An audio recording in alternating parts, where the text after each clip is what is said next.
मैं अपनी बीवी को पिछले 6 महीनों से हाथ तक नहीं लगाया था, लेकिन फिर भी वह प्रेग्नेंट कैसे हो गई? मेरे दिमाग में सिर्फ यही बात चल रही थी कि आखिर यह होने वाला बच्चा है किसका? इसी बात का पता लगाने के लिए मैंने एक दिन चुपके से उसका डीएनए टेस्ट करवाया। फिर जो मेरे सामने आया, उसे देखने के बाद तो मेरे पैरों तले से ज़मीन खिसक गई। मैंने देखा कि यह बच्चा तो दोस्तों, मेरा नाम साहिल है। मेरे माता-पिता अब इस दुनिया में नहीं हैं। अपनी मेहनत के दम पर मैंने एक अच्छी सरकारी नौकरी पा ली थी। कुछ साल पहले मेरी शादी अंजू से हुई। अंजू काफ़ी समझदार लड़की थी। इसी वजह से उसने मेरे भांजे को अपने बेटे जैसे ही प्यार देकर बड़ा किया था। दरअसल मेरी बड़ी बहन सुनीता और बहनोई राजेंद्र एक बार किसी काम से बाहर जा रहे थे। तभी एक बड़े एक्सीडेंट में उन दोनों का देहांत हो गया। कार्तिक उस समय 2 साल का था। तभी से लेकर आज तक वह मेरे साथ ही रहता था। जब से अंजू इस घर में आई थी, उसने कार्तिक को पूरी तरह से संभाल लिया था। खैर, कुछ दिन बाद कार्तिक का जन्मदिन आया। अब वह पूरे 18 साल का हो चुका था। पढ़ाई लिखाई में भी अव्वल था। अच्छे से जन्मदिन मनाने के बाद हम लोग सोने चले गए। अगले दिन कुछ लड़के हमारे घर आए। दरअसल हमारे घर के ऊपर के मकान हम अक्सर किराए पर देते रहते हैं, क्योंकि हम तो घर में केवल 3 सदस्य थे और हम तीनों को नीचे के मकान काफ़ी थे। इसलिए ऊपर के मकान किराए पर देने शुरू कर दिए, ताकि घर में कुछ कमाई अलग से होने लगे। वह लड़के कहने लगे कि भाई साहब, हम लोग इस शहर में नए हैं, पास के ही कॉलेज में दाखिला लिया है, इसलिए रहने के लिए मकान तलाश रहे थे। तभी आपके घर के बाहर आपका बोर्ड लगा देखा, जिसमें आपने किराए हेतु लिखा था। हम लोग खुश हो गए, क्योंकि काफ़ी दिनों से कोई किराएदार नहीं आए थे। मैंने उन लोगों को ऊपर का मकान दिखाया और साफ सफाई करने के बाद सामान रखवा दिया। खैर, कुछ दिन बाद मैं ऑफिस में बैठा था। तब मेरे दोस्त ने मुझसे कहा कि यार, एक बात बोलूं, अगर बुरा ना मानो तो। मैंने कहा बोल ना, तुम्हारी बात का कैसा बुरा मानना। वह बोला कि यार, यूं कॉलेज के लड़कों को किराए पर मकान देना ठीक नहीं। अलग अलग घर होता तब भी चल जाता, लेकिन जिस घर में तुम रहते हो उसी घर में ऐसे जवान लड़कों को रखना मुझे तो नहीं भाता। बाकी यार, तुम देख लो, अगर तुम्हें ठीक लगता है तो। मैंने उससे कहा कि क्या बोल रहे हो तुम, आखिर हर चीज़ क्या है उन लोगों को किराए पर रखने से। मेरा दोस्त बहुत ही गहराई से बोला कि देख, भाभी घर पर अकेली रहती है। अगर बड़े लोग किराएदार होते तो भी चल जाता, लेकिन यह जवान लड़के कॉलेज में पढ़ने वाले, आजकल किसी का कोई भरोसा नहीं होता यार। तभी मैं हंसने लगा और उससे कहा कि तू बेवजह अपना दिमाग दूसरी तरफ चला रहा है। अरे भाई, वह लोग कॉलेज चले जाते हैं और जिस समय कॉलेज से आते हैं, कुछ समय तक तो मैं भी घर पर चला जाता हूँ, और रविवार के दिन तो वह लोग घर पर होते हैं, तो मैं भी तो घर पर ही होता हूँ ना। और वैसे भी कार्तिक घर पर ही रहता है। वह बच्चा नहीं है, जवान हो चुका है। अपनी मामी के पास ही रहता है पूरा दिन। इसलिए तू फिक्र मत कर यार, अपने दिमाग को काम में लगा। इस तरह कुछ देर आपस में सलाह मशवरा करते हुए हम अपने काम में लग गए। लेकिन मैंने अपने दोस्त को तो जैसे तैसे जवाब दे दिया, लेकिन कहीं ना कहीं उसकी बातें मेरे मन में घर कर गई थी। मुझे भी फिक्र होने लगी थी कि अंजू घर में अकेली रहती है। मैं शाम को घर जाते ही सबसे पहले कार्तिक के पास जाकर कहा कि देखो बेटा, जब तक वह किराएदार घर पर हैं, तुम घर से बाहर मत जाना। समझ रहे हो ना कि मैं क्या कहना चाहता हूँ? कार्तिक बोला, हाँ जी मामा, मैं समझ गया। आप फिक्र मत कीजिए, मैं मामी के पास ही रहूँगा। अब जब कार्तिक को सब समझा दिया, तब मेरी जान में जान आई और मैंने चैन की सांस ली। रात को सोते समय अंजू ने भी पूछ लिया कि आप आज ऑफिस से आते ही कार्तिक के पास क्यों गए थे? क्यों, क्या हुआ, सब ठीक है ना? मैंने कहा नहीं नहीं, कुछ नहीं, बस उसे कुछ किताब मैं लाकर दी थी, वही देने गया था। मैंने अंजू से सच बात नहीं बोली, क्योंकि वह मुझे कहीं गलत न समझे कि मैं उस पर शक करता हूँ। तभी कार्तिक को उसके आसपास रहने का बोलकर आया हूँ। खैर, कुछ देर बाद हम दोनों मियाँ बीवी ने आपस में बात की और सो गए। दूसरे दिन सवेरे ही वह किराएदार कहीं जा रहे थे। मैंने बाहर जाकर पूछा कि क्या हुआ, कहाँ जा रहे हो आप लोग? तभी उनमें से एक लड़का बोला कि कॉलेज से 2 दिनों का टूर जा रहा है, उसमें हम लोग भी जा रहे हैं। मैंने कहा अच्छा अच्छा, वैसे आप लोगों को आए 1 महीना तो हो ही चुका है, तो किराया दे देते। वे लोग बोले कि भैया हम देने ही वाले थे, और उनमें से एक लड़के ने मुझे पैसे दे दिए। फिर वह लोग चले गए। ऐसे ही कुछ दिन निकले। अब तो वह लड़के भी वापस आ चुके थे। एक दिन मैं ऑफिस में बैठा था, तभी अचानक मेरे पेट से नीचे पूरे शरीर में दर्द होने लगा था। इतना दर्द कि सहन भी नहीं किया जा सकता था। तभी मेरे दोस्त ने मुझे हॉस्पिटल लेकर जाना ही ठीक समझा। वहां जाकर हमने चेकअप करवाया और रिपोर्ट्स निकलवाईं, जिसमें लिखा था कि मेरे प्राइवेट पार्ट में इन्फेक्शन हो गया है, जिसकी वजह से मुझे यह दर्द हो रहा है। डॉक्टर ने कुछ दवाइयां देते हुए कहा कि आप हफ्ते हफ्ते से चेकअप करवाते रहना और यह दवाइयां नियमित रूप से लेते रहना। साथ ही डॉक्टर ने कहा कि आप कुछ महीनों तक अपनी पत्नी के साथ संबंध नहीं बनाओगे, क्योंकि इन्फेक्शन को सही होने में काफ़ी वक्त लग सकता है। फिर मैं घर आ गया और आकर सारी बात अंजू को बताई। अंजू ने चिंता जताते हुए कहा कि आप फिक्र मत कीजिए, मैं आपका पूरा ख्याल रखूंगी। ऐसे ही कुछ दिन निकलते गए। एक दिन मैं डॉक्टर के पास गया। डॉक्टर ने कहा कि अभी आप बिल्कुल ठीक हैं, कोई घबराने वाली बात नहीं है। मैं और अंजू खुश हो गए। उसी दिन दोपहर के समय अंजू को तेज बुखार हो गया और चक्कर भी आने लगे। पहले तो मैंने घर पर ही दवाइयाँ दी, लेकिन उससे कोई सुधार नहीं हुआ। तब फिर मैंने उसे डॉक्टर के पास लेकर जाना ही ठीक समझा। हॉस्पिटल जाने के बाद डॉक्टर ने चेकअप करने के बाद कहा कि बधाई हो, आपकी पत्नी मां बनने वाली है, 2 महीने के पेट से है। अब तो यह सुनते ही मेरे पैरों तले से जमीन खिसक गई। मुझे कुछ समझ नहीं आ रहा था कि आखिर यह सब कैसे हो गया। मैंने तो पिछले 6 महीनों से अपनी पत्नी को हाथ तक नहीं लगाया, फिर भी यह सब कैसे हो गया। लेकिन इसी बीच मैंने देखा कि अंजू को इस बात से कोई फर्क नहीं पड़ रहा था। वह तो ऐसे खुश हो रही थी जैसे यह बच्चा हम दोनों ने ही मिलकर किया हो। मुझे कुछ समझ नहीं आ रहा था कि आखिर यह सब हो क्या रहा था। मुझे बार बार अंजू पर गुस्सा आ रहा था कि वह ऐसे कैसे कर सकती है मेरे साथ। मुझे यह बात अंदर से खाए जा रही थी कि आखिर यह बच्चा है किसका। मैंने हिम्मत करके अंजू से कहा कि अंजू, यह बच्चा किसका है। अंजू मेरी तरफ आश्चर्य से देखते हुए बोली, ये क्या बोल रहे हैं आप, इसका क्या मतलब है। मैंने कहा कि पागल हो क्या तुम, पिछले 6 महीनों से मैंने तुम्हें छुआ तक नहीं, और तुम कह रही हो यह बच्चा मेरा है। अंजू भी अब इस सोच में पड़ गई कि मैं इतनी बहकी बहकी बातें क्यों कर रहा था। तभी मैंने अंजू से कहा कि क्या तुम्हारे साथ में कभी कोई जबरदस्ती हुई है। अंजू अब गुस्से में आ गई और कहने लगी कि साहिल, तुम्हारा दिमाग तो ठिकाने पर है ना। मैं वहाँ से बाहर चला गया, क्योंकि ज़्यादा देर तक वहाँ रुकता तो बेवजह लड़ाई जैसा अपवाद शुरू हो जाता। मुझे अंजू पर विश्वास था, लेकिन इस बात को भी नहीं ठुकरा सकता था कि आखिर अंजू प्रेग्नेंट हुई तो हुई कैसे। मुझे तो अब उन लड़कों पर शक होने लगा था कि शायद उन्होंने कुछ किया है, और बदनामी के डर से अंजू मुझसे झूठ बोल रही है। मैं आखिर किससे अपने मन की बात कहता। कौन था ऐसा जिससे मैं पूरी बातें करके मदद की उपेक्षा कर सकता था। मेरा दोस्त? नहीं, उसे नहीं बता सकता था, क्योंकि फिर वह मेरा मजाक उड़ा देगा, क्योंकि उसने मुझे पहले ही सचेत किया था और कहा था कि मैं ऐसे जवान लड़कों को घर में ना रखूं। लेकिन मैंने उसकी एक ना सुनी। खैर, मैं घर आ गया और बिना खाना खाए ही सो गया। आज अंजू ने भी मुझे खाना खाने को नहीं बोला। शायद वह भी मुझसे बहुत नाराज़ थी, क्योंकि आज जो मैं उसे बोल रहा था वह ठीक नहीं था। लेकिन मैं भी गलत नहीं था।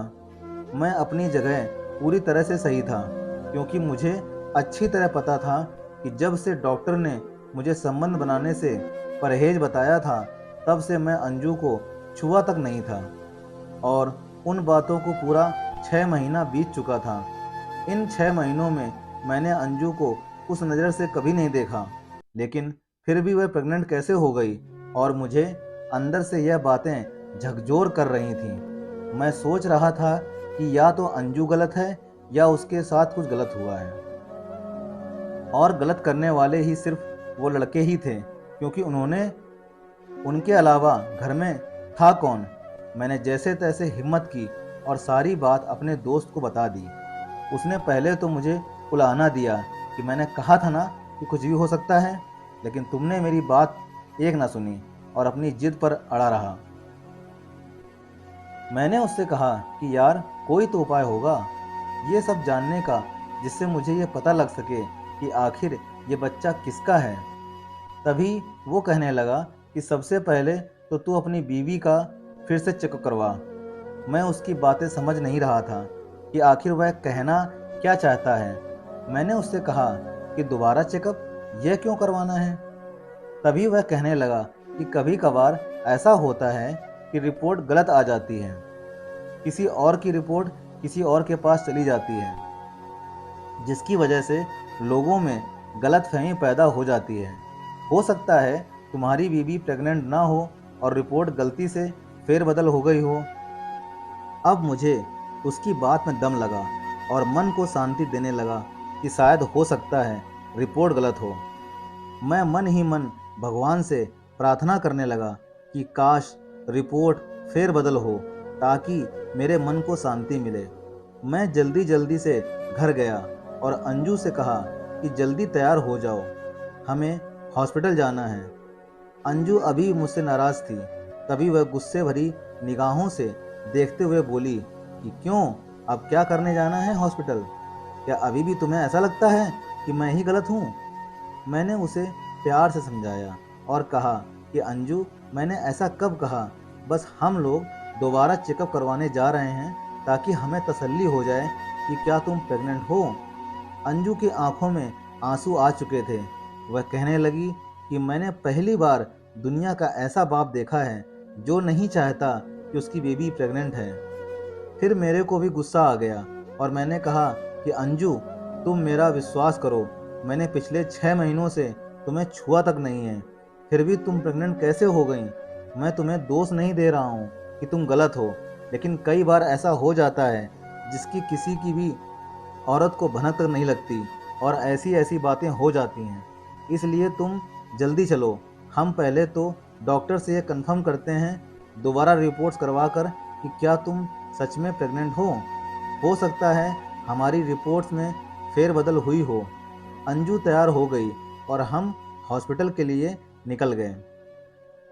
दोस्तों, वहां जाकर हमने अंजू का दोबारा से टेस्ट करवाया, लेकिन इस बार भी सेम रिपोर्ट आई और अंजू प्रेग्नेंट निकली। मैं तो जैसे अपने हौसले को खो बैठा था। अब तो मुझे पक्का यकीन हो गया था कि कुछ तो ज़रूर है। मैं तो रह रहकर बार बार उन लड़कों पर ही शक किए जा रहा था कि उन्होंने कुछ किया होगा। मैंने अंजू को घर छोड़ा और अपने दोस्त के पास चला गया और उसे सारी बात बताई। अब तो मेरा दोस्त भी सोच में पड़ गया कि आखिर ऐसे कैसे हो सकता है। मेरे दोस्त ने कहा कि जैसे तैसे तुम अपनी बीवी का डीएनए टेस्ट करवाओ, उसमें दूध का दूध और पानी का पानी हो जाएगा। मैंने उससे कहा कि मैं उन लड़कों के सैंपल कैसे लूं। तभी मेरे दोस्त ने कहा कि जैसे ही वो कॉलेज के लिए निकल आ जाएं, तुम उनकी कंघी से बाल निकाल लेना और एक पॉलीथीन में डाल लेना। ऐसे ही अपनी बीवी का सैंपल लेना, साथ में ही खुद का भी ले लेना, जिससे तुम्हारा भी पता चल जाए। हो सकता है तुम्हें कुछ याद ना हो। मैंने ठीक ऐसा ही किया और अब उन लोगों के कॉलेज जाने का इंतज़ार करने लगा। जैसे ही वह लोग कॉलेज के लिए निकल गए, मैं चुपके से उनके कमरे में गया और उन सबके कंघी से बाल निकाल लिए और अंजू का भी सैंपल ले लिया और निकल गया सीधा हॉस्पिटल के लिए।